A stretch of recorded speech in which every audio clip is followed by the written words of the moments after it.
And we're live. And we're back. Good evening, guys. It is great to be with you again. It's been a week. Sorry it's been so long. The reason why we did not have a show on Thursday and didn't end up doing one on Friday, which I thought I was going to do, is because Jen was a part of that Reject APAC panel discussion that involved Cori Bush, Rashida Tlaib, Katie Bogan, and a whole bunch of other people. But it was really good. Jen got to be the final speaker. So that was good. And so I just never really got around to being able to put up another show because, as you can probably imagine, and the reason why this show is starting now instead of 15 minutes ago is because I was out door knocking. And so now it's really just a question of where do we pick up? Because obviously a lot has happened and there will be a lot to discuss tonight. Good friend of the show, AmyeC3, who is a housing expert. We were actually supposed to do a housing town hall tonight, but that didn't work out. Of course, Florida's been dealing with a very intense storm, ironically named Hurricane Debbie, but it's spelled with a Y instead of an IE. So, can't technically say that it's totally her fault, but, you know, I'll always find a way to blame her because she's just terrible. But hope you guys are all doing good. Remember to smash that like button. Smash that like button. And share. That's okay, Ray. Who's your team? I am rocking my Yankees tonight. I'm not what you call a diehard Yankee fan. Orioles. Teddy Cool with an Orioles fan. Yes, and so sometimes scheduling does become an issue. And so 1 second, check spam. And so that's too bad, Jen. Jen has already checked in, probably on the dialer. Might as well be Hurricane Debbie. Yes, but the one thing you have to realize, and this is one of the problems that we're facing on a regular basis now, is that tropical storms are just automatically turning into hurricanes. That's not good because, as we've said before, you can debate all you want about climate change and what effect we do or do not have on that subject, but at the end of the day, the oceans are getting hotter. It means the winds are spinning faster and more consistent. And so as a result, we're seeing the effects of what climate disaster really looks like. Tales from the road. Tonight we were supposed to have, thank you, Chris, we're supposed to have, and make sure you share this around. Appreciate it if you guys would do that. We were supposed to have a housing town hall. That did not happen. We did have some rough weather over the weekend, but also we have been relentless in our pursuit of ensuring that we hit as many doors as humanly possible to let everybody know about this campaign, because the vibe on the street is one of change. This is a change election in many ways, and I think we've definitely got a chance here. So, as I had told you guys previously that we were up to 5,000 doors a week that we are hitting. Well, this week that just passed, we hit 6,500 doors. So to say that we are pursuing this relentlessly would be an understatement. And of course, for me, I am hitting those doors almost every day. Actually, am I doing it every day? Yeah, I'm doing it every day. I believe in Jen's mission. I believe that getting Wasserman Schultz out is essential right now. And I do believe that that is something that could definitely happen. And will it happen? I mean, it's still a long shot. It's very hard to unseat these representatives. And here's what I will say, and I'm going to share you some information from our wonderful group chat, which has almost 40 people, team canvassers. And these are canvassers that door knock every day, keep in mind, pretty much, or just about every day. And one of the consensus messages that went out today, which was very consistent, is that there is a segment of the population that is conservative Jewish, a number of, you know, what you would call conservative democratic Jewish voters that are in a part of the town of Hollywood And what's amazing about this particular area being that it's so insulated, you don't want to just neglect it because you assume that people are not going to support you. You have to go into all areas, and we have done that.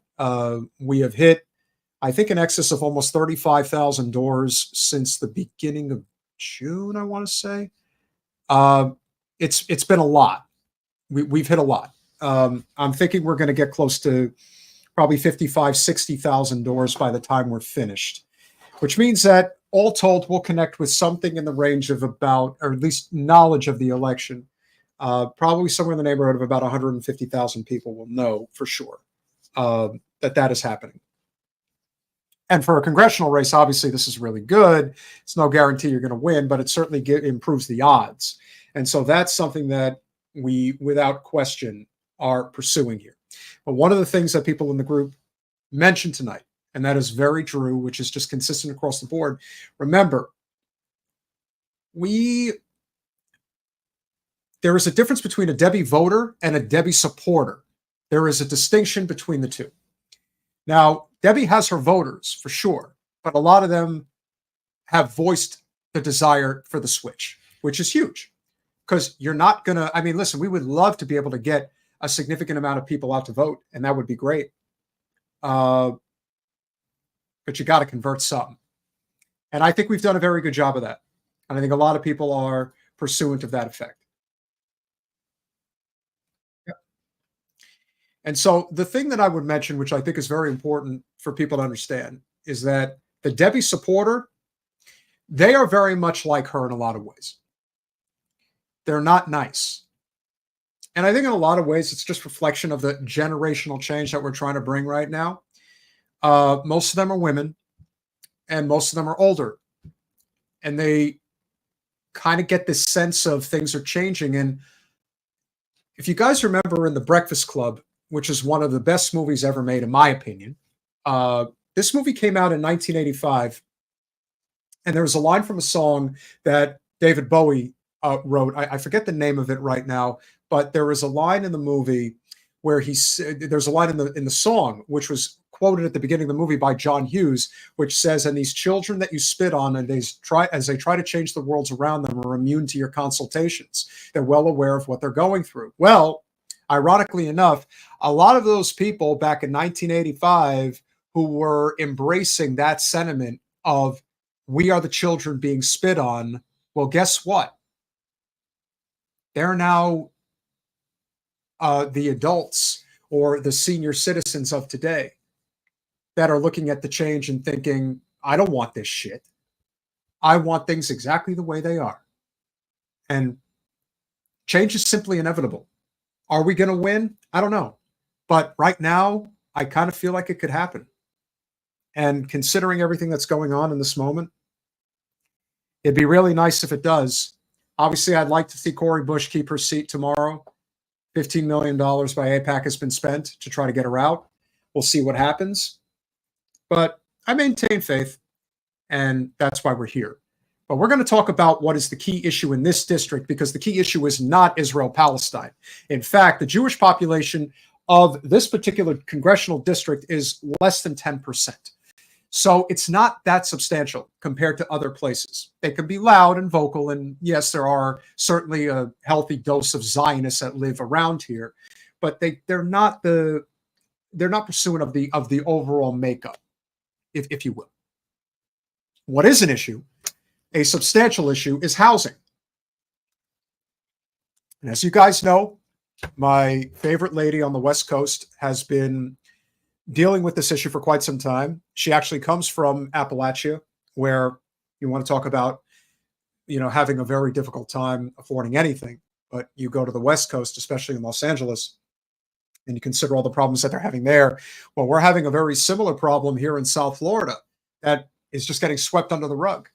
But part of that is because we have corrupt officials who are not fighting on behalf of the people to get these issues dealt with, whether it's inflation, interest, cost of living, mortgage rates, rent, and much more. When you have a representative like our Congresswoman who takes money hand over fist from the real estate industry, that is done purposely to look the other way to make sure that development, advancement, and investment doesn't change at all. And meanwhile, everybody else has to suffer as a result. So without further ado, she is the host of AmyeC3, but she is obviously on Twitch, and I believe she's streaming right now. And what wonders for me, because that brings more attention to my show, which is always a good thing. She knows I dig her work and appreciate her as a person even more. Amy, welcome back to Pontificating with Pete on Generational Change. Thank you for having me. Hi, hello, hi. How are you doing? Well, I can barely see you. You seem to be fading away, but I can make you out. You're kind of like a silhouette right now, sort of. I kind of like that. I'm just kind of like, maybe I'm just a figment of your imagination. Well, half the time you are, because as much as I feel like you're close by, you're really far away. So I might as well not make any assumptions that, you know, it's ever going to really happen. Although maybe it will. I mean, Lord knows what the hell I'll do if Jen actually wins. I tell you what I will do if Jen wins. You looked better the other way. Switch back. I'm just kidding. Just kidding. It was in 480p. That's what it was. It's the quality was in 480p. If Jen does win, I will actually take a break. I will take some type of a vacation. I don't know where I'll go, but I think the first thing that I think about if she does win is I want to get to New Jersey. I want to hold my dog Ginger and just cry in her arms for hours. That's all I can think of. I hope that you get there, even if it's not, you know, the outcome that we're hoping for. I think that you still deserve to hold your dog Ginger, Pete. I advocate for that to happen regardless. Well, you're my gal, and as much as I would probably pet a snake, I don't know how close I would actually feel about that. Ironically enough, I think I mentioned this before. My father actually had a couple of pet snakes when I was growing up that were very similar to the ones that you have, the one that you have now. Sam and Sammy, back to back. And he used to always take me to the pet store and get those little mice.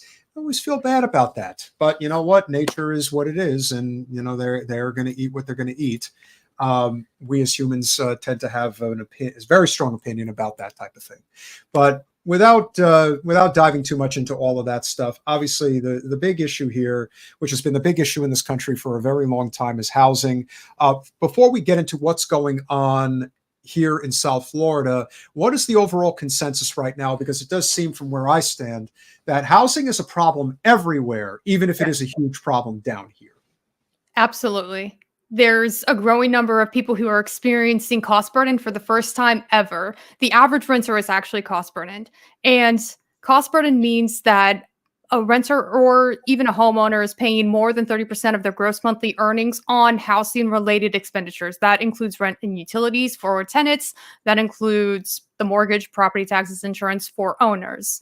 And it's only getting worse because of issues like mortgage costs and high interest rates. And obviously, the renters are paying rent based on whatever the owner costs are. So as owner costs continue to go up, so do renters' costs. And the rent eats first. We know that.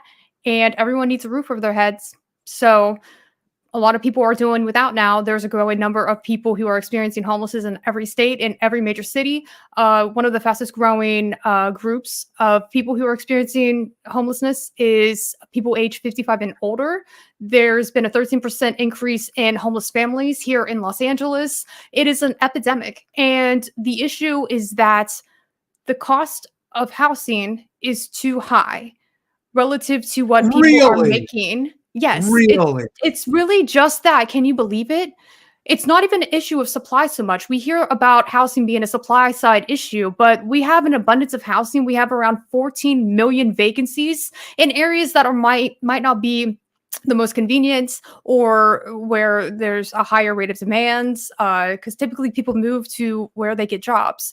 And a lot of people just can't continue to make a higher rent payment every year whenever their landlord raises their rent while their wages remain stagnant. And even if somebody moves to a place because of a job, in 3 or 4 or 5 years' time, they could be out because rent outpaces wage increases. So this is an issue that affects everyone, essentially. And we know what the root cause is. It's the price tag attached to rent and housing costs. That's it.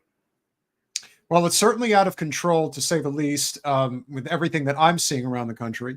And of Yep. course, as you know, I am in the one profession that really gets to see this up close and personal in terms of what the mindset is of the ultimate capitalist who is just pursuing a profit through a means of real estate. I'm proud to say that I work on a team that actually has at least somewhat of a heart and soul, which is nice. Most of them don't. And of course, down here in this part of the country, I'm sure it's somewhat comparable to what's going on in Los Angeles, but LA obviously has had a lot of problems for a long time for a multitude of reasons. The concentration of massive wealth. And it's not just Los Angeles County, it's also Ventura County, it's also Orange County, obviously San Diego County. And these problems have found their way into a lot of places, but down here in Broward County, surrounded by Palm Beach and Miami-Dade County, you have what I'm guessing is probably a huge problem out by you as well. Corporate housing has become an epidemic, to say the least. These REITs, these private equity firms, Blackstone, Vanguard, State Street, and I could go on and on. There's plenty of them out there. But there is no regulation. There is really nothing that is stopping them. The other one that we have here in Florida that's basically mirrored with Blackstone is Starwood. You may have heard of them. Yeah. It's sort of the same problem. And for them, they do not care at all about the area that they are taking over, essentially. Because for them, they are perfectly fine with having a property that they buy, they pay for it with cash, of course, and then they don't care whether or not anybody's actually living in that property. For them, it's all about dictating the market level. So, for Yep. example, if the market currently sits at, let's say, $2,000 for a two-bedroom, two-bathroom property, they're going to figure out a way to push it to $2,500 a month, no matter how many people have to suffer as a result. I'm sure in LA it's probably even higher. But down here, that is a really big problem. Could you talk a little bit about corporate housing and how much that is having an effect on the overall housing crisis in the country? Yeah. So the rise of corporate landlords came as a direct result of the 2008 subprime mortgage market collapsing that led to the foreclosure crisis because commercial banks did not keep up their end of the bargain when they were supposed to take the TARP money for that toxic asset that would no longer stay in their books. And instead of modifying loans, they just moved forward with completely letting those borrowers default on their loans, foreclosing, holding those houses for about 3 to 4 years. And around 2012, 2013, started to sell those bank-owned properties at public auctions. Who bought those properties? The first the first big project was Blackstone's Invitation Homes because they were the original owners of Invitation Homes. It was, the business model that companies like Starwood, like Pretium Partners, American Homes for Rent have emulated. And basically, they started to build out these portfolios of single family housing that, included areas that had experienced economic degradation. So they would balance their portfolios. They wouldn't just buy in one specific neighborhood. They would often be incredibly predatory with the neighborhoods that they would invest in areas where the property values were a little lower. They could buy more for cheaper.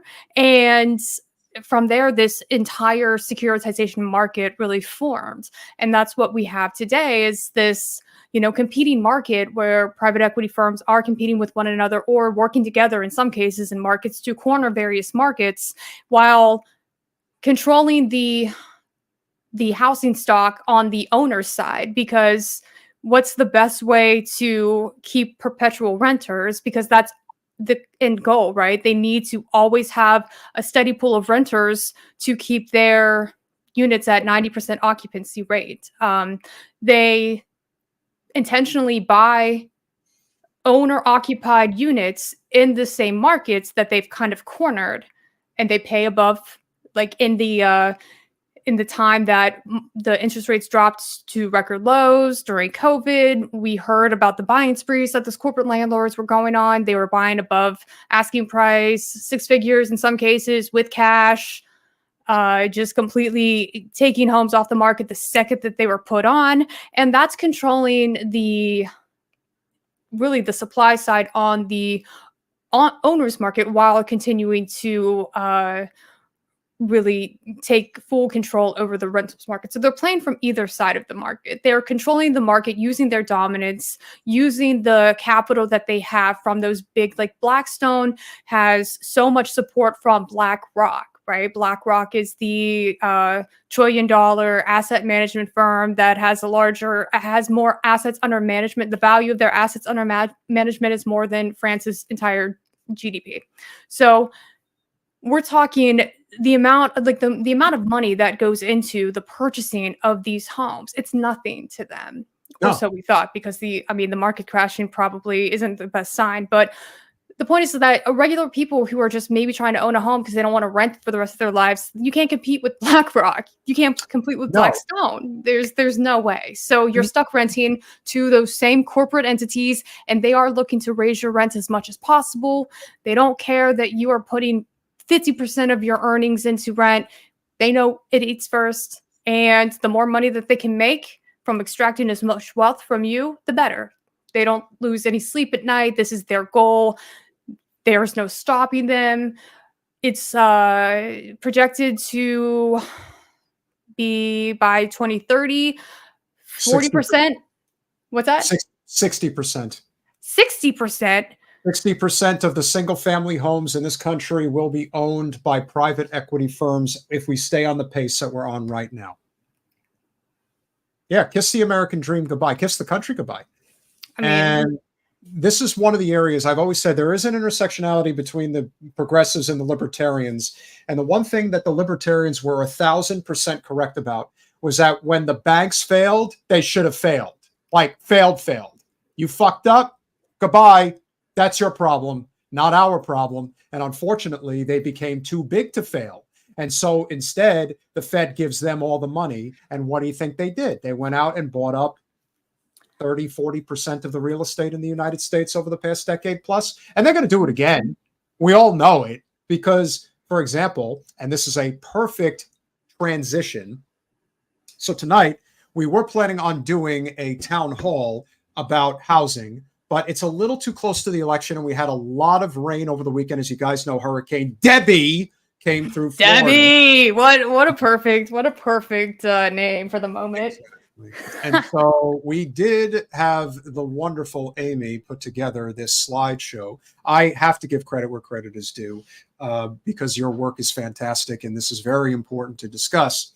So what we have concluded, and I think it's easy to see why, a lot of times people in politics talk about exactly how much influence does corporate special interest money have over our elected representatives.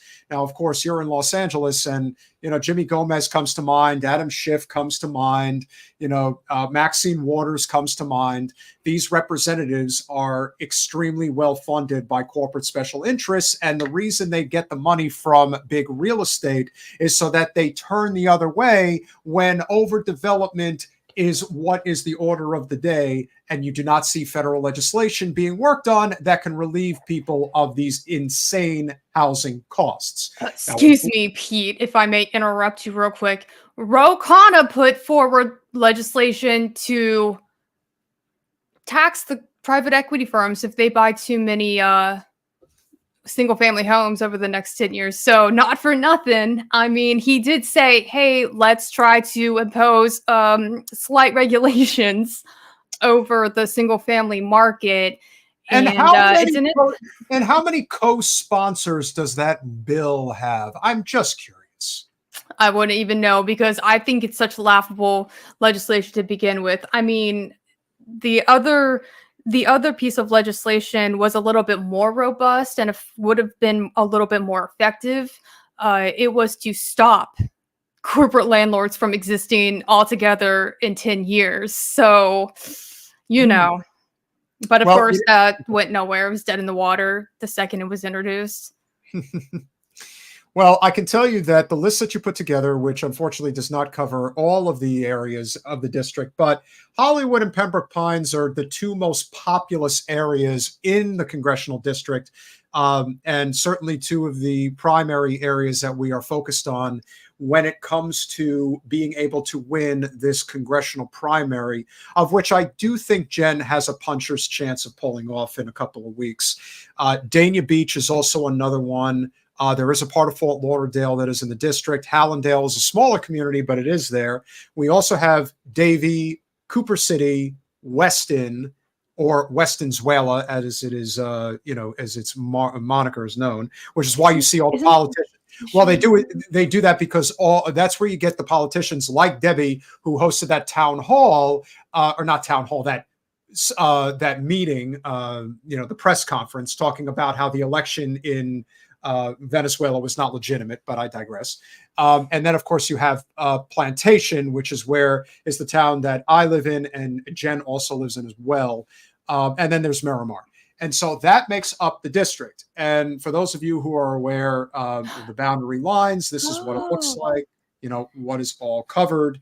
I am in 33322, which is somewhere along this line. If I may, the Census Bureau provided the principal cities, and the Zillow information that I also pulled actually included all of those cities that you listed. And I thought about adding those instead, but I thought I already did this. So I did the Zillow after I put together the Census Bureau information, and I used.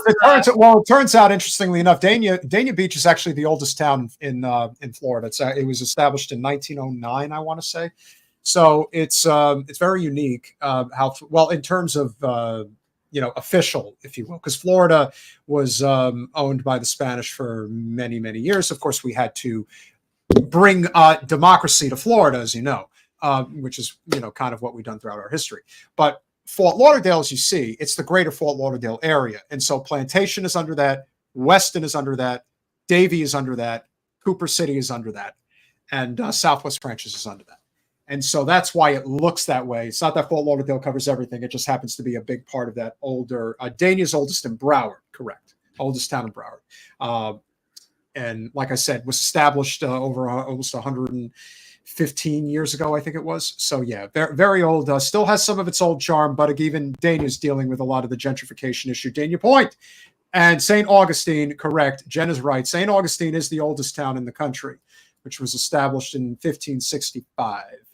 And so our district, according to HUD, defines housing as affordable if a household spends less than 30% of its income on housing expenses. Well, what's it like here?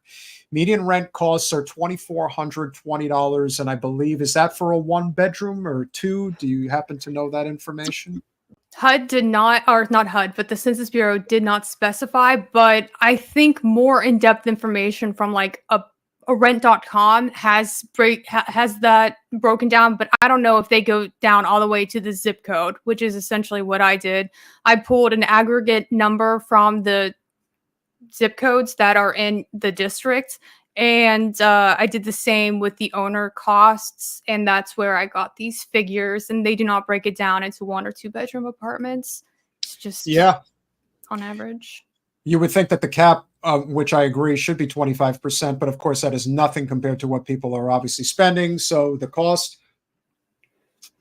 coupled with the additional, cost of living that we all have to deal with, $4,200 a month, which means that if you are down here, realistically speaking, per year, you have to be spending in excess of about $50,000 if you really want to keep your head above water, and that's what you're spending.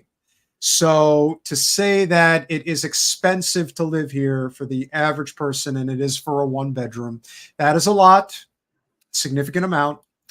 It's well above the median rent nationwide. Of course. And again, everything is relative based on population and, what type of job market you have and things like that. I get that, but, we have to be realistic about what this is. And gross rent is a percentage of the household income. There is a small portion of Hollywood that does have the ability for you to spend that much. Now, granted, There is an old part of Hollywood, small apartments, and that generally is what people will be able to afford. Not for long. Not for long, but as you can see, the lion's share of housing in this congressional district at a minimum is 35% of your income or higher. And as we know, it goes to at least 50%, if not. So 67% of rental households in Florida struggle with unaffordable housing costs. Yes, correct. Which, of course, what we see a lot of here in South Florida, as I'm sure, is probably something that has popped up in all different areas of Southern California, are these so-called eat, play, live type of communities. They're just basically, it's just the latest version of gentrification is really what it is. Mm-hmm. And so that has become a very substantial thing in this area, whether it is Plantation Walk, which is very close to where we are, whether it's Dania Point, whether it's downtown Hollywood, whether it's by the Pembroke Pines Mall. You see all of these types of, eat, play, live type places. But the problem is that you can eat there and you can play there, but you sure as hell can't live there if you're working there. And that therein lies the problem. And I don't think you're fooling anybody with this idea that you could ever possibly be able to afford it. And the only way you are able to do it, which is, of course, a real problem, is this idea that, well, you could live in a 2 or 3 bedroom apartment or a townhouse, but you need at least 2 or 3 incomes working together in order for you to do it. So you're basically living in a different type of a version of a hostel, pretty much. At least that's what I see. Your thoughts on that? Are you familiar with the Congress of New Urbanism? No, I'm not, but please educate me. Well, one of the first prototypes, like projects for New Urbanism, was in Florida. And basically, the central tenets of New Urbanism was what you described. It would be the eat, play, live, laugh, love city, or whatever you said. Basically, it's a new way of designing our fringe cities, not necessarily downtown urban cores, but somewhere between the downtown urban core and the suburbs, to create walkable housing and, walkability is a central tenet. Public transportation is another. And the idea is to have mixed use commercial and residential spaces so that you can stay and play pretty much. And that just made me think of what you were talking about, which is just gentrification. Absolutely. Yeah. You don't have any community banks anymore. I used to, when I lived in Delray Beach, Florida, I was using a community bank for 7 years. They don't exist anymore. They're all gone. They've all been bought out. Synovus, I think, was one of them that bought them out. But for the most part, everything is now TD. Everything is now Bank of America. Everything is Wells Fargo. The idea that Wells Fargo, which makes it even worse because Wells Fargo was our country's first official bank that still exists today. The shit that they've gotten away with is insanity. And if you want to know who really runs the country, we have a global banking system, and it is exceptionally powerful. And they are the ones that are doing in conjunction with these private equity firms to basically control the housing market all over the United States. And it's only getting worse by the day. Now, as this chart says very pointedly, nearly the same amount of homeowners are dedicating less than 20% or more than 35% of their income to housing costs. And again, it depends on where you are. But as we can see, the lion's share of the numbers are being hit in these particular areas, just making it very difficult for people to live. And again, all the lines intersect in different areas. But overall, as you can see, as the numbers have shown, it is exceptionally expensive to live down here. Now, where does our congressional representative come into play? Well, Debbie Wasserman Schultz, who is no stranger to being a corporate special interest open for business representative, during this election cycle alone, she has collected more than $115,000 in contributions from the real estate sector. What was also brought to my attention not too long ago is that it turns out that it's not just this election cycle. The past 3 election cycles, she has taken 6 figures from the real estate industry. Ironically enough, and maybe not so much, is that that's when the housing crisis really began, back in 2020, 2022, 2024, and on we go. Why does Wasserman Schultz take this money? Because she's open for business. Give me the corporate special interest money and I will turn the other way. I will never pursue federal legislation in any construct that will involve hurting the real estate industry's bottom line. That is why they give her the money, and she does what they say. It's really that simple. And so there's a lot of people that have given her this money. But one of the people who has given her a very handsome sum of money and will grow over time is Blackstone. Blackstone is the single biggest corporate home owner in the United States. I believe they're the biggest in the world, perhaps. DWS received donations from Blackstone, who is one of the most predatory investment firms in the real estate sector. And this is a problem. We do not have a representative that gives a damn about regular people. Frankly, she doesn't seem to really care about anything other than Israel. That seems to be the only thing that really matters to her, which is why she makes these ridiculous posts about, oh, I was at the JCC. And keep in mind, the guy who runs the JCC here in Broward County, Florida, he is a massive anti-Arab bigot of the highest order. And so it's not a surprise that she's out there pushing it. And of course, this money, it's just as you've shown. If you look at all of the corporate special interest money, I don't need to go through all of these, but as you can see, all of it is interrelated to our broken economic and political system. These are all corporate interests within the real estate industry that give this woman a substantial amount of money. Again, because she's open for business. You want to make sure that endless development is allowed to occur in South Florida, regardless of the fact that we're on limestone, regardless of the fact that you want to talk about real environmental devastation. This is it, because they do not stop at all. And they have no interest in stopping. Now, if Jen were to get into Congress, it won't stop all of it, but at least we'll have somebody fighting on our behalf. That would be nice. So as you can see, this is how these things intersect. This is why you have corporate special interests that buy off our politicians. And Debbie is obviously one of the very worst. Do you want me to talk about this? You don't have to read it. Please. Because I think this is one of the most important pieces of information that I think voters in the district need to be aware of, because Blackstone isn't just, indiscriminately buying homes and not really thinking much of it and just, oops, sorry, didn't mean to displace you or raise your rents. Blackstone has taken an interest in South Florida's affordable housing market. Oh, yeah. They've bought so many homes designated as affordable housing using low-income housing tax credits and maybe some Section 202 HUD money that's funding for senior housing. They have really started to break down this market and buy these units from this company that's actually, I think their regional headquarters is in the 25th district, this Cornerstone group.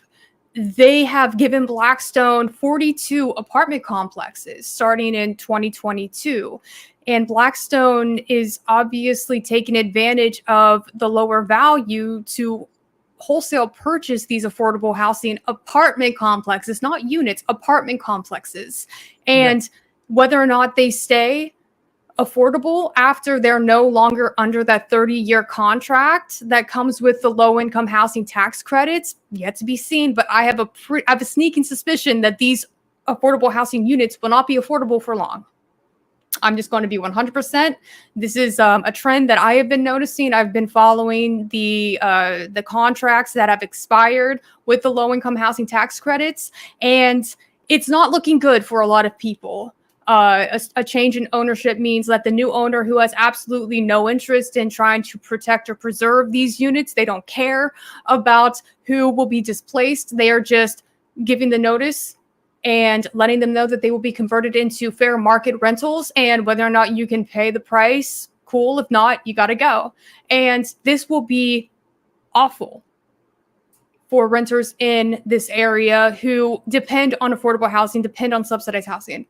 I don't think that people realize how dire of a situation it is, but we've already seen the numbers, and it could be a really difficult next couple of years for some of these renters if they do experience increased costs of rents, displacements, homelessness.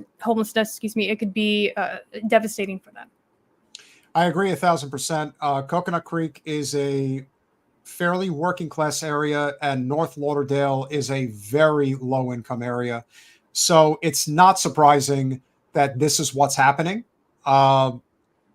It's, again, this is the failure of capitalism in its purest form, which is there is no counterbalance with socialism, which is what needs to happen. If you don't have it, you're fucked. It's that simple, because there are no guardrails. And so, there are, not for us, for them. Well, of course. Well, for them, it's rugged individualism. For us, it's corporate socialism for them. And so they can't fail, at least not right now. And so it's not surprising that Cornerstone Group's principal office lies within the district. Again, this is where, when you talk about why do we need to remove appendages like Wasserman Schultz, this is a prime example of that. This is very real. And this is affecting everybody. And I've been telling everybody for the longest time, and anybody who is on this campaign, who is knocking on doors, we were up to 5,000 doors a week just a little while ago. This week, we just hit 6,500 doors. And I have been telling everybody that housing, this is the issue, because it's real and there's teeth, and you can absolutely prove that Wasserman Schultz is in our way of pursuing any type of change when it comes to this problem. She does, first of all, she's a soulless, narcissistic sociopath. So it's not surprising that she doesn't care and that she never talks about the issue. And I mean, never talks about it. And this is something that literally is affecting everybody. But I can tell you, just door knocking this evening in Pembroke Pines, that the second you bring up housing and HOA reassessment, the vote is automatically in Jen's corner immediately. It doesn't even matter if Jen can actually make the change that we so desperately need. They just know that they'll at least have somebody who isn't working against them. And the person who's there right now is 1,000% working against you to afford to be able to live here in South Florida. That's a fact, and here's the information that backs it up. And that's why AmyeC3 is the person who provided this incredible information. And it hurts me. Pleasure's all mine. Yeah. I love nothing more than to, tell people about Blackstone, because not enough people do know how detrimental they can be to your neighborhood, to your own propensity to stay in the place where you call home. You could be out in 2 years' time if Blackstone purchases your building or purchases enough units or apartment complexes in your area that they apply upward pressure and start manipulating overall values in the area that you call home. And that's literally how it works. That's what the manipulation process is. And they are parasites with unlimited funds to purchase as much properties as their heart's desires. So, well, the problem I have is that if only RFK is out there talking about this issue, it's a very big problem. And I can't emphasize enough that more people need to be talking about the housing crisis of Blackstone, Vanguard, and State Street in this country. Okay, so that's my RFK. And that's pretty good. And I don't understand why he's the only person who seems to be making this a campaign talking point. Hell, I don't even hear Joe Stein doing it. I mean, God damn it. Like, why don't people talk about this shit? This is everything. Like, it really is. And people are just kind of letting it happen. Just letting it happen. I guess we're just going to be serfs, Amy. We're just going to have to find a plot of land somewhere in Wyoming and just, hope for the best for the next several generations, but fucking A. I mean, all I know is that we can control what we can control here, which is somewhat limited, but I do think that Jen does have a chance. And I think that Debbie, I think if Jen were to win, just what it would represent, it would actually give people hope. Because I really do think that if you actually had somebody go to Capitol Hill that really is going to go there to do what needs to be done and is not concerned about, what committee am I on? What my reelection prospects? No, I have to go there because I have to use a national platform to let people know that this country's going straight to hell if we don't make a massive U-turn and make it fast. I mean, we may already be past the point of no return, but my God, we are not going to. It is going to be a colossal disaster of epic proportions because it's going to go everywhere. It's not just going to go to South Florida. It's not just going to go to Southern California. It's going to go everywhere, and it is going everywhere. And this is the late stage capitalism that so many people talk about. And I am in the capitalist world. I am in the free market world. And I try to sound the alarm to as many people as I can. You can't drink oil and you can't eat money. You can't. The guys that I invest with are at least reasonable in the way that we go about doing our business, which is great. Again, will it last? I don't know, but I can tell you I have met some really insane people over the course of the past few years, particularly past 2 years, year and a half, 2 years that I should say. And if you've heard of Grant Cardone, I'm guessing you have. I have been to multiple events of his in Miami. And you wonder, how could somebody who was such a transparent grifter of the highest order, who recently did an event in Miami saying that interest rates are going to go down to zero again in the near future?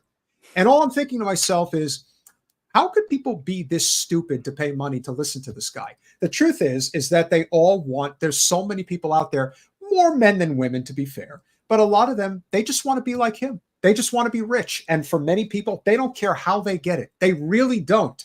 They will do it by any means necessary. And I'm wondering if you do encounter that fairly regularly, that there are people that you talk to who are just like, hey, I got to get mine, and I don't care who gets hurt in the process of me getting it. Oh, me? No, I'm talking about people that you may have encountered that say that type of stuff. I really do live in a bubble. I live in an island, and I only have a few shitters who come into the chat.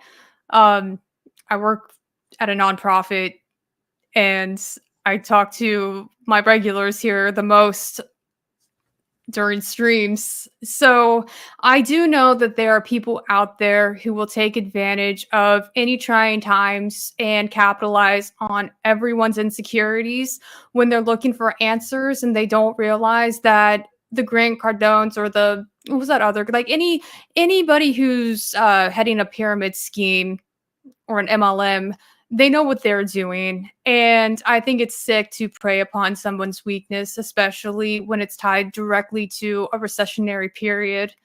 I think that if there was a way to counter the narrative of these grifters with real, socialist rhetoric that isn't scary, but just talks about the reality of their own material conditions in a way, then maybe more people would not be so turned off by socialism or even communism for that matter. I just think that we can't capture the attention of those who are just trying. They're so desperate to make sure that they're keeping a roof over their head that they're willing to follow a grifter right off the edge of a cliff. Oh, yeah. But that's also why desperate times create these types of conditions. But hey, if you use your beauty to convince people like our friend Metal, who is a conservative and says, she seems sweet, I doubt I'd agree with most of her politics, though. Well, listen, you have to do whatever you can to get the message into people's heads that this system is not going to be saved. It's already broken, and it will continue to spiral.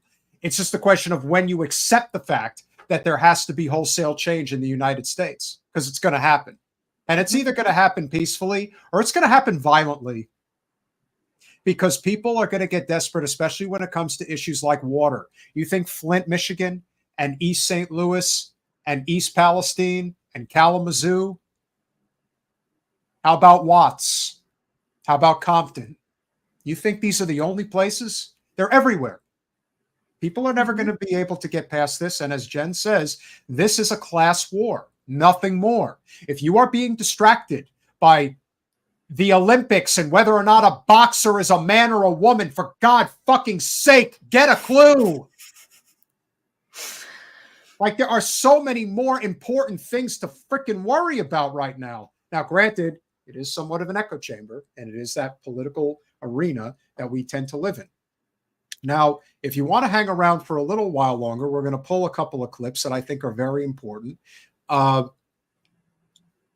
Obviously, you're very well aware of who Reid Hoffman is, and you're not? No, who's Reid Hoffman? Reid Hoffman is one of the biggest financial bundlers in the Democratic Party, but he's also a real snake in the grass. And so he actually went on CNN very recently. And the one thing I could say about the Biden administration that they have actually done a fairly decent job on is the National Labor Relations Board, the NLRB. And the person that they put on there, Lena Khan, is actually doing a really good job. And so one of the first orders of business by Mr. Hoffman was to go on CNN and talk about why Lena Khan needs to be fired and Kamala Harris needs to fire him. Absolutely, fire her, excuse me. So we'll play this clip real quick. Big money donors are giving money to Vice President Harris, suggesting also that she replace the head of the FTC, which impacts policy and the economy. What do you say to somebody who watches this and says, this isn't how American politics should work, rich people getting to buy levels of influence?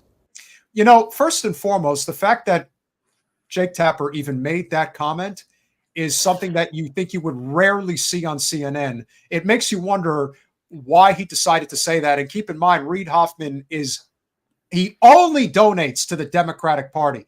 Reid Hoffman is a multi-billionaire and one of the co-founders of LinkedIn. That is how he made his money. Now, of course, remember, you can only become a billionaire by exploitation. So I can only imagine how much the engineers that actually make LinkedIn work actually were being paid and how much he was making off the dividends. But I digress. So he's a billionaire, so. Yeah, exactly. Billionaire is a failed policy, as they say. And so ultimately, in this case, the fact that Tapper was willing to even say that off the bat, I think is a good sign. Well, I totally agree with not buying levels of influence. I separate my role as a donor and expert. So if you ask me as a donor, I say I'm giving money to Kamala Harris because I think she's the best future president for the U.S., for business, for a bunch of other things. If you ask me as an expert about what, kind of Lena Khan is doing and whether I think she is helping or hurting America relative to your anti-merger policies, which are, mostly to bring litigation versus, really solidly grounded in kind of what's going on and what helps American business thrive here and overseas, then I give an expert opinion. But I think donor and expert should be kept separate. And I've never tied the two ever in any conversation anywhere I've ever had. How could a guy be this absolutely full of shit and think that what he just said made any sense? Because when has any Democrat or liberal pundit held his feet to the fire and asked him to really tell us what he really means? I mean, I think there's something to be said about a billionaire solely donating to the Democratic Party, which is an indictment on the Democratic Party. If there's billionaires who are comfortable enough with whatever liberal ideology that tends to represent the Democratic Party at best, then it's never enough to lead to a massive disruption or a threat of massive disruption, which is, again, why I think the leadership within the Democratic Party works so hard to keep members of the squad out or relegated to the corner. But in terms of what this man is saying, yeah, I think that we all know why he donates to the Democratic Party. He can get the job done and seem like he's not as bad of a person than the donors who decide to head over to the Republican camp. I mean, the Democrats give them cover to, essentially promote the same ideas, limitations to what the government is willing to do in terms of regulating big business or really any business. And yeah, this guy knows that there's problems ahead for him if there are more people like Lena Khan in high-ranking positions of power. And to say that, the real problem is that people like her are keeping mergers from happening that could be good for the American people, absolutely not. That by far is the biggest bullshit that came out of his mouth. We know that the reason why we have this process is to keep monopolies from forming. And we have plenty of oligopolies to show for the lack of taking these antitrust laws seriously. But still, I think that he's just used to being able to talk a lot of shit and never experience any pushback, that he speaks freely. Well, think about it. Being a billionaire, all you have is yes men and women around you all the time anyway, especially when you basically control everything. And keep in mind, ladies and gentlemen, there are significantly more billionaire donors in the Democratic Party than there are in the Republican Party. Don't know why that is, because quite frankly, they're all doing the same thing. I think it's like you said, I think the Democratic Party just gets a lot more cover for what they're doing. I think the only real significant difference is that these guys that are the billionaires that are funding the Democratic Party are not religious fanatics like the ones that are in the Republican Party, like the Sheldon Adelsons of the world. I think that that's probably the one real difference more than anything else. But nevertheless, they still answer to money and power, nothing more, nothing less. And to think that even if Lena Khan is the one true great representative of the Biden administration, along with obviously what Sean Fain has done with the UAW. What does that say? You have one or two people that are good and they're literally losing their fucking minds over this? Like, that's unbelievable. But that also goes to show you just how much the system is teetering, where even the hint or a suggestion from somebody within the system is not going along with the plan. That's how much they feel threatened by it. We'll continue. Right, but I mean, that world doesn't really exist where people say, okay, now I'm talking to Reid Hoffman, the donor, and Reid Hoffman, the guy with political ideas, I'm going to put into the other room. I mean, politicians are human, and if they know that you and Barry Diller and other big donors are giving a lot of cash and want to get rid of Lena Khan from the FTC, they might listen to that more than they would listen to it from somebody in a restaurant. That is like the most gentle way of saying you bribe people to get what you want. Like, seriously. And he just said it pure. And he's like, listen, I don't want to offend you, but I'm gonna hold your hand when I say this. Yeah, I mean, listen, I'm gonna Drew Barrymore you when we talk. It's like, oh my God. Well, this is one of the things where I don't ever show up at the White House saying, I think you should do this. I mean, one of the things that President Biden has said to me every time he's met me is I never ask for anything, because all that I'm trying to do is help our leaders be the best governors. Now, if I'm asked as an expert, and, for example, shows like this, CNN, say, well, what do you think is the right expert point of view? I would say, well, here's what I think as an expert. And maybe people will listen to me more. Maybe you'll have me on television because I'm a donor. But I definitely myself distinguish between my role as a donor and my role as an expert. This guy is such a horse's ass, but it's really not surprising. And nevertheless, it's almost like I was going to joke. It's like, hey, I don't come to the office. I don't actually show up and tell them what to do. I show up with, $10 million, toss it on the desk, and just say, I just had a thought. You may like it. You may not like it, but here's what I'm thinking. That's how this works. And yet, I can still remember back in 2016, I forget who it was specifically, but I remember that our good friend Joe, and we'll leave it at that, Jen knows the reference, he's a billionaire. And then I'm thinking, no, you don't get it. You can't. Once you're in, there is no going back. Like, it's over. Once it's like a virus or like a cancer. You got to get it early. If you don't, it'll get you. And that's all she wrote. And this idea that I can't really even push back, as Jake Tapper would espouse, on somebody like Reid Hoffman, because this is what happens within a system where somebody can buy you 10, 100,000 times over. What are you supposed to do? How do you compete with that? You can't. The system's broken. There's no balance.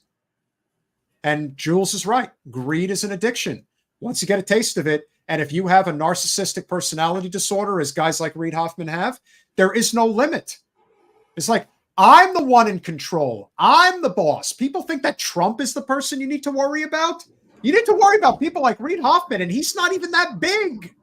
He's actually kind of small on the totem pole. You wait until you get to levels like, look at what Elon Musk is doing. Elon Musk, I mean, listen, nobody's worse than Bill Gates and probably Jeff Bezos. Mark Zuckerberg wishes he was that vile. He's just such a fucking pencil neck that he could never be that person. But those are the people that are really fucking dangerous. And there's a lot of them that people don't even know exist. Do people forget that there's like, what, 1,200 billionaires in the United States? 800. How many of them? How many? 800. 800. Okay, so I'm a little off. But nevertheless, if we stay on our pace, we'll be at 1,200 before we know it. And so of the 800 that are billionaires, what percentage do you think are absolutely narcissistic in almost every conceivable way? I'm betting it's probably 90% or higher. Some people get lucky. Some people inherit the money. Some people come up with a great idea. At the end of the day, it's a very fucked up world. And those are the people that are really controlling everything. And think about the interests that so many of them have. Their interests are not the interests of the people. Now, granted, there's 800 of them and there's 330 million of us, but they're the ones who are pulling the levers of power.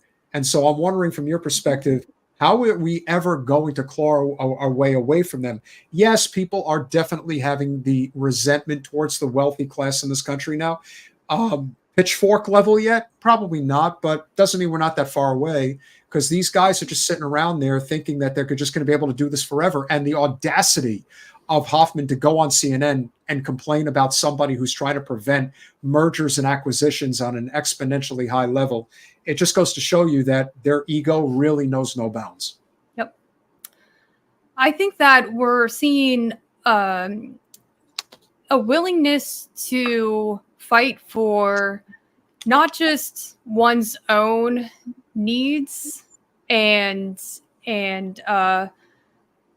calling for protections in the workplace, protections as tenants, fighting for other people, like the response that we saw on college campuses, demanding that their institutions pull back from investing in Israel, fighting for Palestinians. I think that there's a precursor that took place before the New Deal happened, and people often forget that the groups that were forming, organizing, having years-long protests in the streets were communists. It was really the Communist Party that was at the forefront of this fight. And I think that it's going to be a similar situation now, where maybe not outright communists, but radical leftists who espouse a very specific ideology that is very much, I would say, similar to the core tenets of socialism or communism. They're the ones who are going to be making the biggest splash. I think organizing has always led to the most change in terms of what level of pressure they bring into the conversation that actually requires a real look at the current system that never has led to full-blown systemic change, but at the very least reform that has helped some people, not all. I think this time around, we just have to be a little bit more aware of the needs that we need to advocate for and make demands without concessions until everyone who is in need of the change that we're fighting for receives it. And not a second until everyone's needs are met do we stop fighting for that change. Couldn't agree more. Having you on this evening has been great. I really appreciate you and all the work that you do. I know that we have some differences of opinion about how we can get our way out of this, but I do think that there is a lot of common ground, and it is important that people realize that capitalism, especially in its current form, cannot survive, will not survive, and it's going to get a lot worse until eventually people accept the fact that this radical change is going to happen. Whether you like it or not, it's going to happen. So stop pretending that you can put a Band-Aid on a gaping hole that's now becoming the size of an ocean, because that's where we're heading. And people are going to get more and more desperate, as they should. You know, Yep. You can't stand on a, can't, again, it's in many ways, it kind of is a fairly reasonable comparison, even if it isn't anywhere near the bloodshed as what's going on in Gaza. But it is an example of what happens if you think that you can just step on a person's neck forever and that they're going to accept it and not fight back. Not happening. And now, as a result, because you bit off more than you can chew, Israel, you're going to end up losing it all. You're going to win in the short term for sure, but in the long run, you're going to lose everything. And in the United States, while guys like Reid Hoffman may continue to win in the short term, in the long term, based on where we're going right now, you're going to lose everything. That's what's going to happen. Because I just don't think people are just going to sit around and take it like they used to. And as long as people like you are doing the work that you're doing and the message is getting out there, fantastic. And whatever means, you're very savvy in the way that you do your work. And I respect the hell out of you for it, because I know that there's a means to an end in all that you do. And as much as I would love to sell myself as this beautiful individual and convince people of all my wheelings and dealings, it doesn't work that way. But you are doing amazing work. And I just want to thank you for that. Anything Thanks. you're working on that you want to plug before you go, it's always great to talk to you. No, nothing out of the ordinary. Just, I guess, working on automating my housing news program that I've kind of shelved for a while, just to give people like 2 to 3 news stories a week, but that hasn't really taken full effect yet. Just trying to put out more housing related content for people, so then they're aware of what's going on. I think that's really just what I'm focused on. Guys, please go and support Amy's work. AmyeC3 on Twitch is where she does most of her work. Some of it is Substack. Substack as well. Some of it's PG, some of it's not. But make Yeah, that's sure Patreon. But do support her work, because again, getting the word out, I give her all the credit. I knew some of the information regarding housing here in South Florida, but she did a nice deep dive, and couldn't thank her enough for coming on. So please show her some love. Make sure you go over there and you are subscribed and share and do all those wonderful things that we ask you to do. Amy, we will be talking. Thank you so much. Appreciate all that you do. Thank you for having me. We'll talk soon. Anytime. Talk to you. Alrighty. Bye-bye. Bye. So as you can see, this is a topic that is not going away.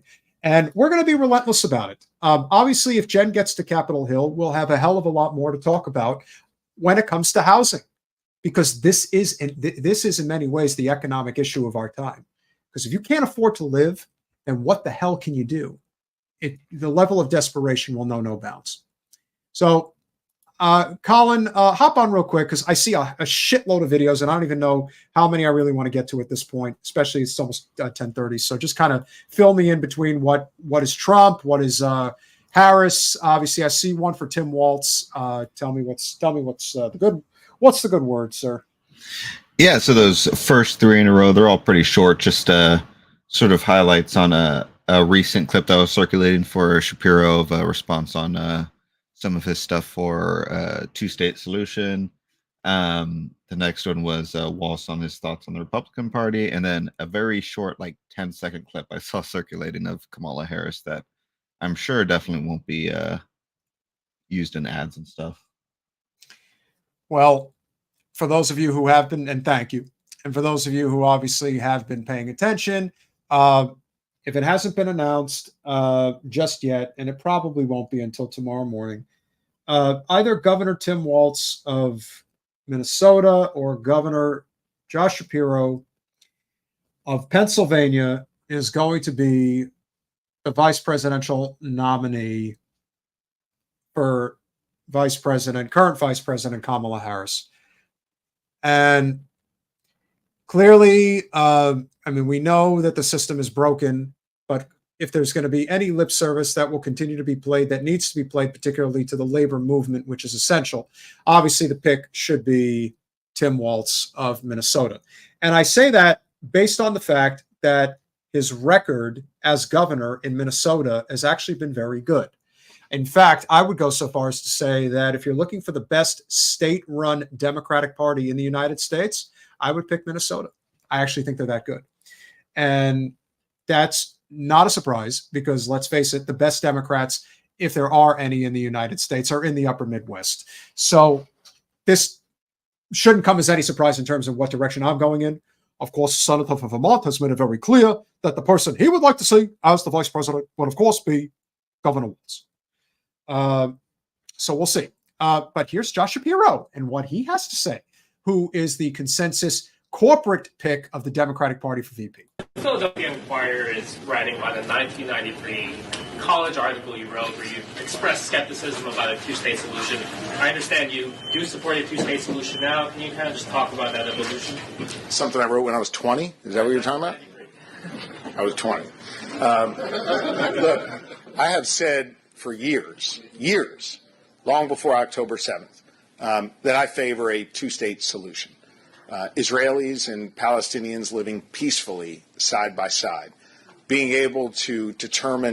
There is nothing peaceful about a two-state solution living side by side. So why do you even say that? And first of all, the fact that they're still talking about a two-state solution is un-effing believable because that's not happening. So just stop. And again, he thinks that this is the politically correct answer.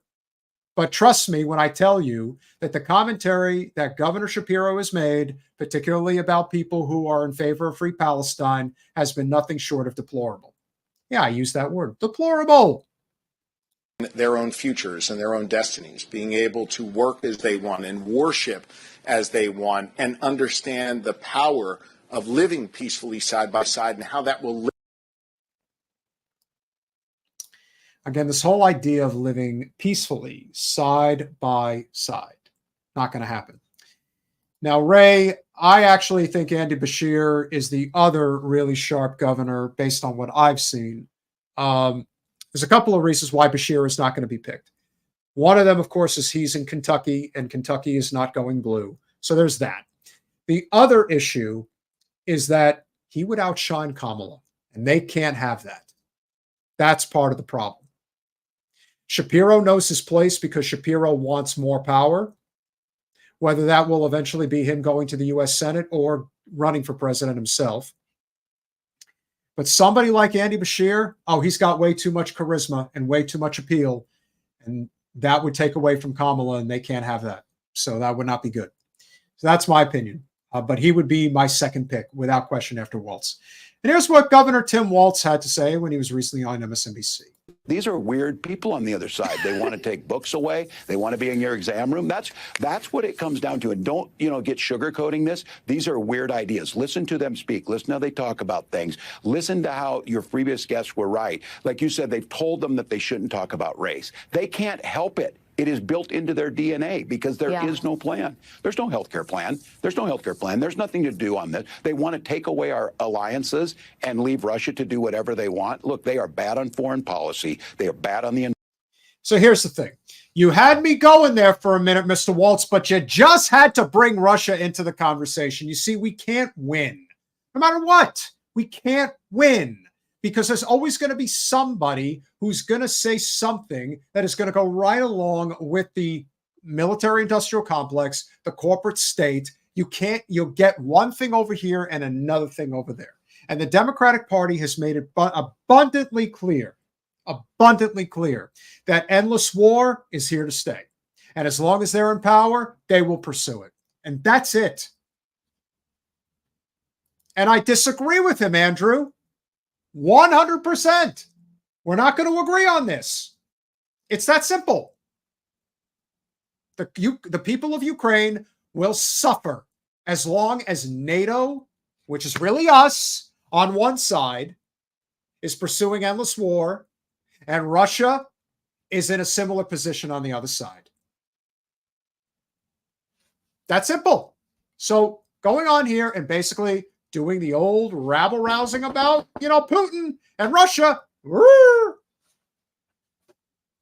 Now, with that said, do I think Tim Walz would be better than Josh Shapiro? Yes. But the endless rhetoric about endless war is just insanity. Environment. They certainly have no health care plan, and they keep talking about the middle class that, as I said, a robber baron real estate guy and a venture capitalist trying to tell us they understand who we are. They don't know who we are. Well, and again, in conclusion, as I said, I do think that Governor Walz definitely has the pulse, if you will, of what is supposed to be the Democratic Party, which is what the upper Midwest represents in so many ways. But again, a lot of them have moved over to Trump, which is why it wouldn't shock me if they picked Walz, because ultimately it's not Walz's administration. Now, again, they could be walking a very fine line in terms of what he would be willing to do if he were able to obtain that power, should anything have ever happened to Vice President Harris. Because again, I'm still not convinced that Harris isn't going to be the president before November 6th, I think is the date, because I don't know what's going on with President Biden. So I do think that there is reason for concern. And that, and I think in a lot of ways, is something one has to think about, but you can never be too sure. I would definitely say between the two, again, not a very high bar here, but between Governor Walz and Governor Shapiro, it's Governor Walz all the way and twice on Sunday. I believe that this last clip is with Vice President Harris currently speaking on this topic. I believe. So we'll see. We have to stay woke. Like, everybody needs to be woke. And you can talk about if you're the wokest or woker, but just stay more woke than less woke. Yeah. Yeah, we're fucked. We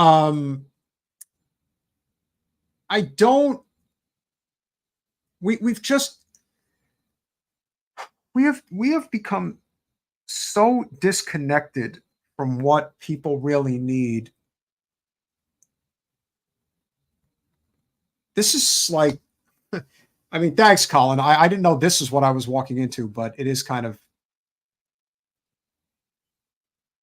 it's the perfect capture. And I'm looking at this blonde lady on the right, and I'm looking at her body language and her facial expression. And she's almost like looking at her thinking, what?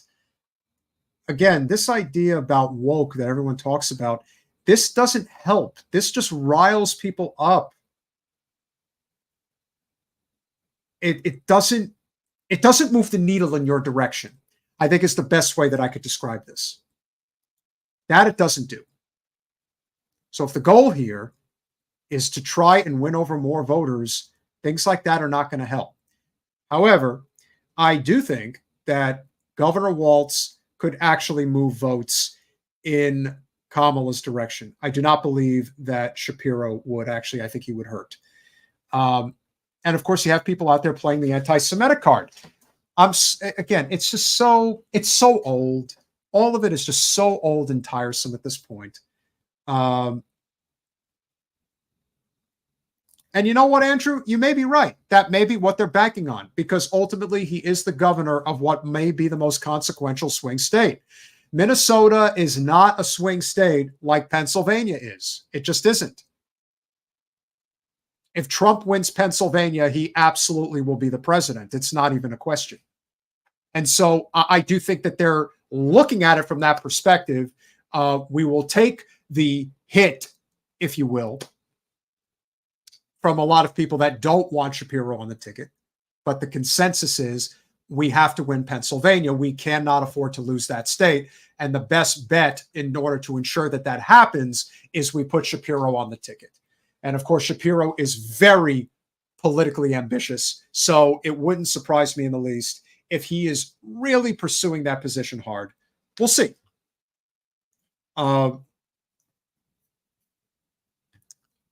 I found it very interesting. Oh, Chris, must you?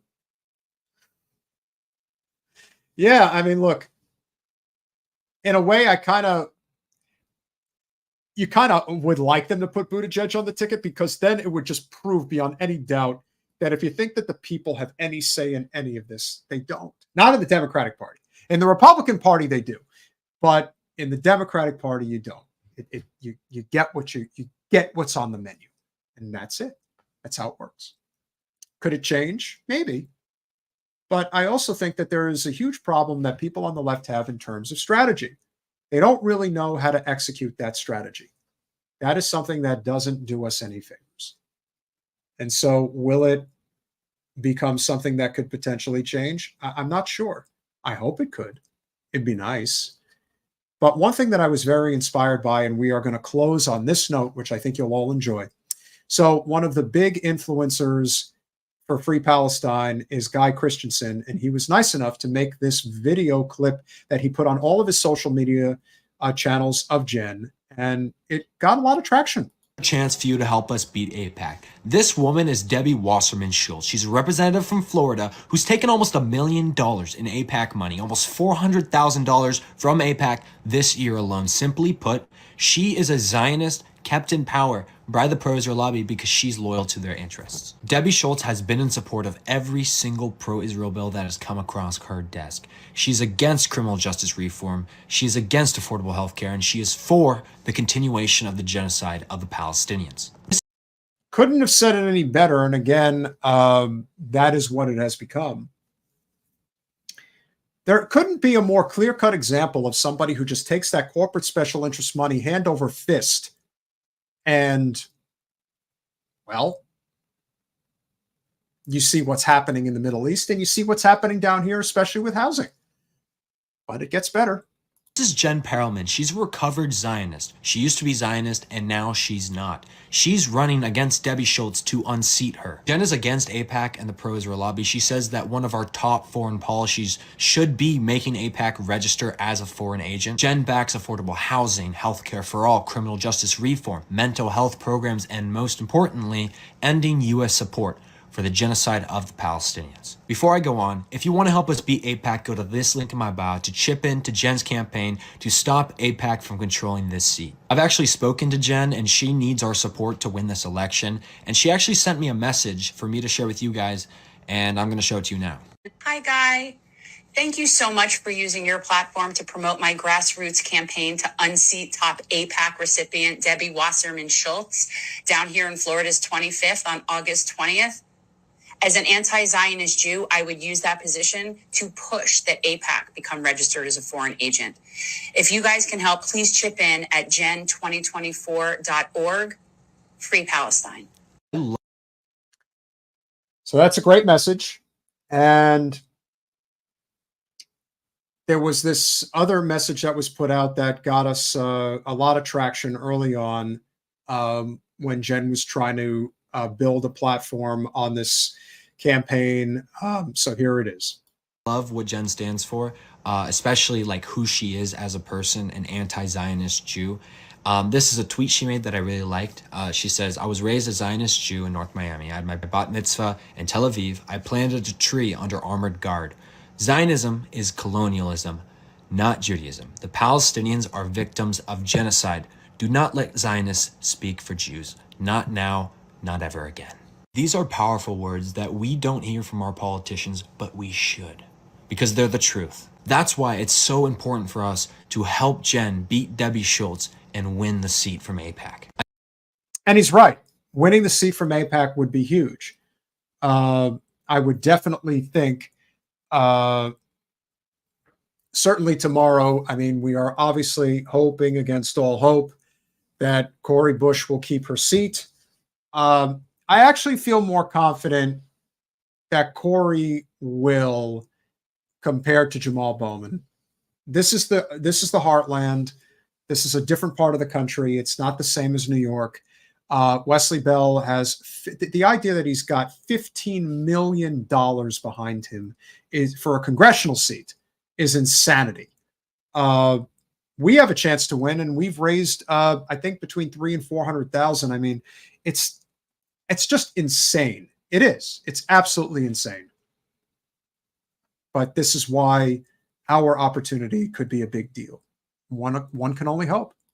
Again, you can go to this link in my bio to chip in to Jen's campaign to help her out. And if you don't have anything to chip in, that is totally fine. What you can do is repost this video, copy the link, follow me, interact whatever way to boost this video. Anyways, make sure you follow me on Instagram as well, because TikTok might be getting banned in the future. Thank you, and free Palestine. Great video, great message. Really appreciate him getting it out there. And again, we appreciate all the help that we could get from everywhere. But of course, for the home stretch of the election, the most important thing that we have are boots on the ground, door knocking, and volunteers at the polls. That's what we need. That's what we're doing. We've got texting. We've done our mailers. We've done a lot. You can also go to gen2024.org. Any and all help. I think that this will be a big deal. And I do agree. But Corey also has a lot of support from a lot of local officials, aside from the people in the area, that is not the same that occurred in New York. Remember, a lot of officials got behind George Latimer. They're not doing this to Cori Bush in favor of Wesley Bell. It's not the same. Corey is a real fighter in the streets for that city, and people see it. I've always said, AOC is not going to be a very effective legislator on the Hill, but in terms of how she's inspired people in New York, that's the real value. And very similar to Cori Bush, might not be able to get a lot done on the Hill, might say things that people don't necessarily agree with. But in terms of serving her people in St. Louis, that to me is where a lot of that difference lies. And maybe she'll win by 7 or 8 points, and it'll just look kind of silly on AIPAC's part. It'd be nice if they just, set their money on fire. It is what it is. But I certainly hope that she pulls it off. And of course, I think we've got a puncher's chance to pull this off for Jen. So, like I said, any help that you can provide is certainly appreciated. Election is 2 weeks from tomorrow. 2 weeks from tomorrow. It's going to be a big deal. I don't even know how I'm going to be able to do a live show the night before. It'll be interesting. But I appreciate you guys. We'll think about what we're going to do on Thursday, assuming we're planning a show. Jen's got a very important meeting with a veterans group tomorrow, and obviously we're out there door knocking all day, every day. It's crunch time. It's crunch time. But what I have told you guys, and I will continue to repeat it, the overall consensus that we're getting on the ground is that something may be happening.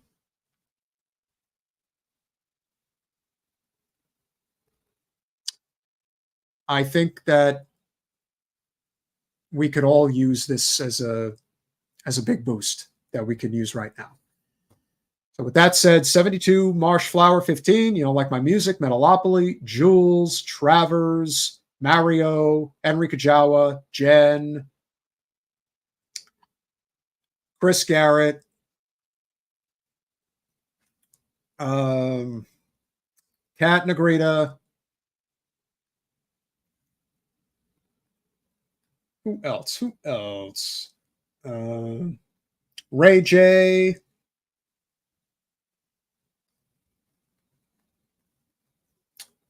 We've got a very lively chat, to say the least. Jimmy Zim Zam, Travers, I'm not sure if I said you or not, but I'm saying you now. Just letting you know that I appreciate you being here.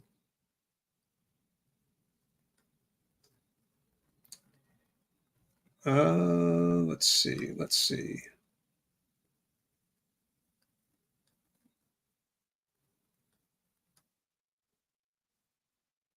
Always want to get everybody.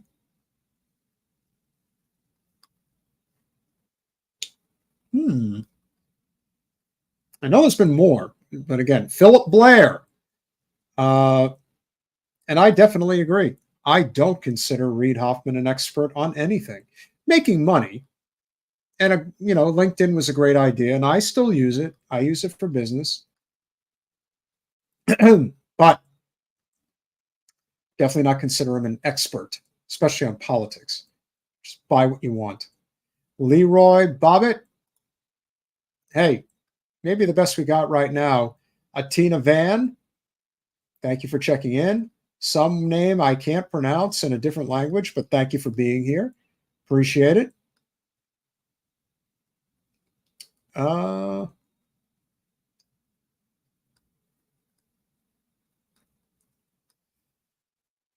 Teddy Cool. Teddy Cool. Appreciate you being here tonight, sir. Smedley Butler. Great name. Thank you for mentioning there was a good documentary called The Rich and the Greed Game, and it's still on YouTube, made after the 08 crash. That's probably something worth checking out, guys. And if Smedley Butler is saying it, I would recommend giving it a look. Thank you very much, Chris. Really appreciate your support. All the support matters. Literally, all of it. Tony, appreciate you being here. I think that might be it.